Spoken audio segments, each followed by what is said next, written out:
Miguel, hoy día vamos a hablar de un impuesto muy especial que es sustitutivo de las rentas acumuladas. Tal cual. Y que a lo mejor hay mucha gente que no lo conoce bien. ¿Nos puedes explicar de qué se trata? Mira, este impuesto único sustitutivo es la tercera versión ya, y en esta etapa no se llama impuesto único sustitutivo, ¿no? En el fondo el nombre que tiene es ISFIT, es decir, es un impuesto sustitutivo de los impuestos finales. En la versión anterior se llama impuesto sustitutivo al FUT. Ya. Hoy día este opera de manera más general, más transversal, sobre todo las utilidades pendientes al 31 de diciembre. ¿Por qué es importante que hablemos sobre este tema? Porque esta norma hoy no salió en una norma de carácter tributaria, en una ley tributaria, sino en una norma para efectos de fomento y reconstrucción a propósito de los incendios en Valparaíso.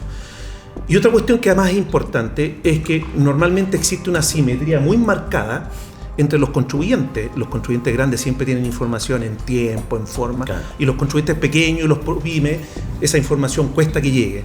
Por lo tanto, también tiene que ver con un poco de difusión de la información. Y tercero, porque yo creo, y a juicio personal, estimo que este impuesto es un win-win, todos ganan. Gana el Estado, ganan los contribuyentes, gana el servicio. Porque primero viene con una tasa rebajada, es decir, es sustitutivo de la tributación de los impuestos finales, por lo tanto viene con una tasa rebajada del 12% para las empresas que tributan bajo el régimen general, y un 30% para las pymes menos el impuesto de primera categoría pagado. Por lo tanto, evidentemente, que en el caso que corresponda, aquí hay una determinación aritmética, numérica, hay que definir distintos escenarios, pero indudablemente que sobre los puntos de equilibrio no cabe duda que es un impuesto que va a beneficiar a los dueños, por lo tanto tiene una buena alternativa para financiarse en lo sucesivo. Segundo, también es importante para el Estado. Hoy día, a propósito de los incendios en Valparaíso, se necesita dinero para reconstruir. Y las estimaciones anteriores, ya tenemos un poco de historia anterior, donde las dos versiones anteriores recaudaron 3.750 millones de dólares. Estamos hablando estamos hablando de alrededor de 3 billones de pesos, es decir, un 3 con 12 ceros. Por lo tanto, no cabe duda que este impuesto va a recaudar, ya está aprobado, por lo tanto, se va a autodeterminar solo. Segundo, ¿por qué es importante y por qué hablamos de este win-win? Porque en realidad la recaudación es sola, hay una autodeterminación de los contribuyentes, por lo tanto, horas de fiscalización van a ser bien escasas, no se necesita. Por lo tanto, el Servicio de Impuestos Internos no tiene que determinar horas de auditoría para fiscalizar y controlar el pago de este impuesto. Cuarto, porque en realidad también hay un ahorro para el Estado en cuanto a que no tienen que haber procesos concatenados, no tienen que hacerse mayores análisis, no tienen que perseguir a nadie, no tienen que hacerse innovaciones informática, porque de esto ya hay evidencia anterior, por lo tanto nos vamos a basar en lo que tenemos anteriormente. Quinto, para los asesores tributarios también, pues, para nosotros, porque evidentemente en la medida que uno sepa cómo determinar y cómo de alguna manera dirigir el pago de impuestos, y en la medida que uno pueda de alguna manera poder convencer a los contribuyentes de que estamos en presencia de una norma que va a generar ahorros de impuestos, también es una buena medida. Y Miguel, ¿quiénes se pueden acoger a este? Bueno, se pueden acoger todos los contribuyentes de primera categoría. Ojo, que esta es una norma voluntaria. Claro. Es una norma voluntaria, por lo tanto se pueden acoger los contribuyentes de primera categoría, tasa 12%, y los contribuyentes PYME con una tasa del 30%. ¿Y cómo se hace? Bueno, es bien fácil el mecanismo. Se paga el impuesto a través de un formulario. Todavía no tenemos instrucción administrativa porque esta norma recién se publicó en el Diario Oficial el lunes. Por lo tanto, si uno va a la evidencia anterior, se paga en el formulario 50, que es un formulario, y luego de pagado el impuesto se hacen los ajustes en los registros empresariales y los contribuyentes, los dueños de sociedades, están en condición de retirar el impuesto. Sin mayor tributación, porque es un impuesto único y sustitutivo de los impuestos finales. Claro. Acá hay un tema también que, enganchándome con lo anterior, este win-win, también es bueno para el gobierno y para los gobiernos siguientes. Hace mucho tiempo que se está conversando y tratando de convencer al mercado, a la economía, de que es importante desintegrar nuestro sistema tributario. Hoy día en la OCDE, alrededor del 60-70% de los países acogidos a la OCDE tienen un sistema tributario totalmente desintegrado. ¿Qué significa eso? Que las sociedades pagan un impuesto corporativo, y eso es un impuesto a beneficio totalmente fiscal, y cuando se retiren la utilidad se paga un impuesto distinto. ¿Y qué es lo bueno que tiene el sistema desintegrado? Que es más simple. Ya no hay que controlar registros de utilidades, de crédito, lo que ocurre en Chile, porque tenemos un sistema semi-integrado. Eso significa que parte importante de los impuestos que se pagan a nivel corporativo, esos créditos lo pueden invocar y lo pueden utilizar los dueños, digamos, los socios, los accionistas, dueños de empresas, en contra del impuesto primera categoría. Es decir, el impuesto primera categoría en una estructura, ¿cierto?, totalmente integrado, desintegrada, se incorpora a los impuestos personales, porque el impuesto corporativo es un mero anticipo de los impuestos finales. Entonces, ¿por qué es importante? Porque lo que está molestando hoy día para desintegrar este sistema en forma estructural es las utilidades, precisamente son las utilidades acumuladas. Entonces, en la medida que uno vaya limpiando, vaya eliminando estas utilidades, ¿cierto?, se va facilitando el camino. Al no tener, la realidad es que no tenemos un sistema desintegrado, me imagino que hay algunos contribuyentes que no les sirve este beneficio. Buena pregunta, por supuesto. En realidad, este win-win siempre, acá no hay una receta única. No hay una receta única, por lo tanto, en general le sirve a los grandes empresarios, a los que tienen tributación o que están en los tramos superiores, en el 35, en el 40%, porque para los pequeños contribuyentes o aquellos que tienen una tributación baja, no les conviene esta norma. Definitivamente les conviene retirar y utilizar el crédito primera categoría.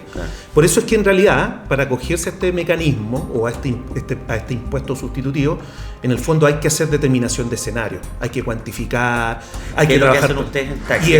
Y es lo que hacemos nosotros. Gran parte de nuestro trabajo precisamente está, digamos, en la esfera de la planificación.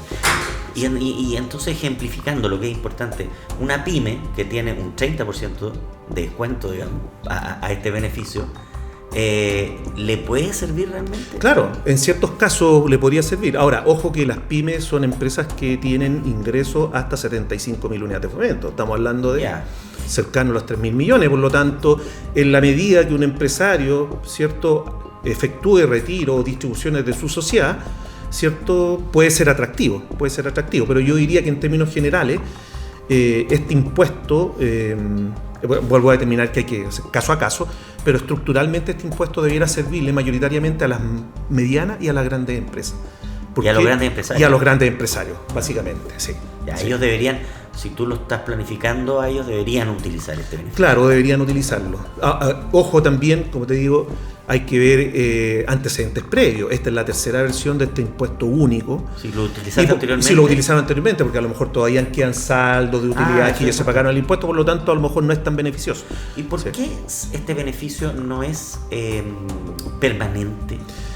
Porque en realidad es una muy buena pregunta, es un poco técnica explicarla, pero tiene que ver un poco con la estructura de nuestro sistema. Hoy día nosotros tenemos un sistema tributario semi-integrado donde en realidad las utilidades que están en las empresas emposadas se tienen que retirar. Por lo tanto, si esta fuera una norma permanente, no tiene sentido este tránsito. Se cruza, no tiene mucho sentido este tránsito entre el impuesto primera categoría y los impuestos finales. Técnicamente la pregunta que uno haría entonces, ¿cuál sería la necesidad de tener un impuesto global complementario si tengo una norma paralela que me permite pagar un menor impuesto? Si fuera desintegrado el sistema es distinto. Claro. Si fuese desintegrado no tendría sentido esta norma, porque la tributación de las empresas sería final. El problema que tenemos hoy día es que la tributación de las empresas no es final.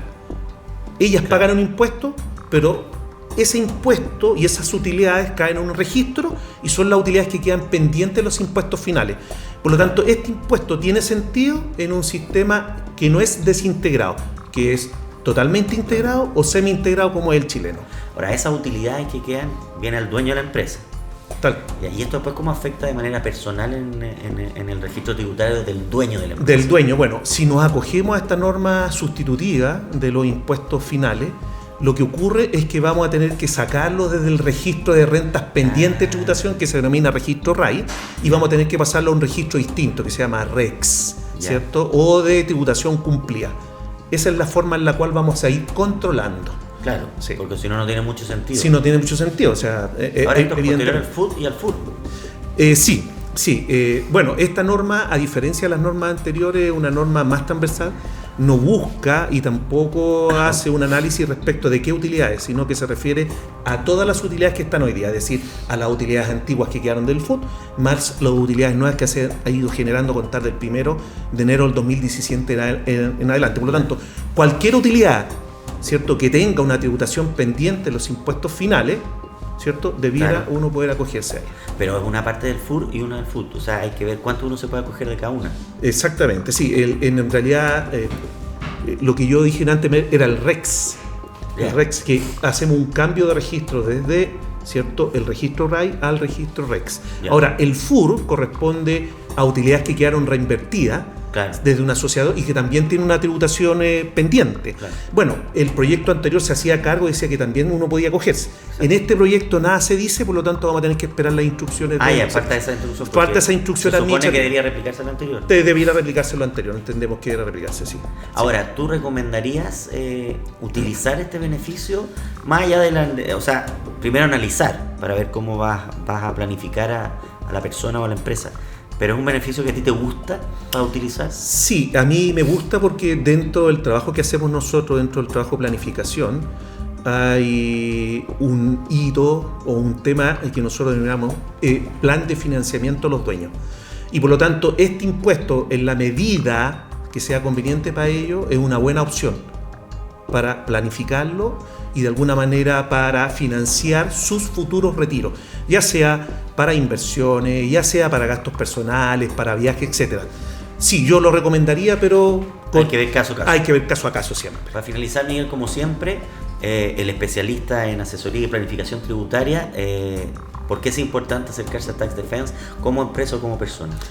Qué bueno, buena pregunta, porque a diferencia de otras empresas, nosotros somos una boutique tributaria. ¿Qué quiere decir esto?